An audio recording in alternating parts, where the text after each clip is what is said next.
ভুলে গেছো আমায়, তাই না? না তো। তাহলে এত চুপচাপ কেন? এটাই তো চেয়েছিলি। বলেছিলাম বুঝি। বুঝে নিলাম। বেশি বুঝলে না তো? একদমই না। কি করব আমি বলো? ধন্যবাদ আপনাকে ধন্যবাদ কেন? শিক্ষা দেওয়ার জন্যে। কিসের শিক্ষা? মানুষ কিভাবে চিনতে হয়, একা কিভাবে থাকতে হয়, কাউকে অতিরিক্ত বিশ্বাস না করা, ধোঁকা কিভাবে দিতে হয়। আর কি? না বলাই থাক। অবহেলা কি বেশি করছি? কখন বলেছি আমি? ক্ষমা করে দাও, তুমি তো আমার সব। কথাটা অনেক হাস্যকর। ফিরে আসো প্লিজ। দ্বিতীয়বার আর কষ্ট পেতে চাই না।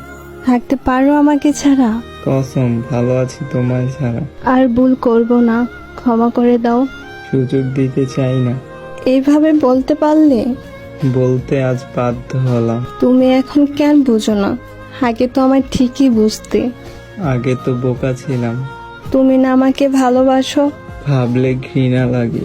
আমার অনেক কষ্ট হচ্ছে, প্লিজ আমাকে ক্ষমা করে দাও। বেঈমানের ক্ষমা হয় না। প্লিজ এমন করে বলো না, আমার অনেক কষ্ট হয়। ওকে, আর আমাকে মেসেজ দিবেন না। ভালো থাকবেন।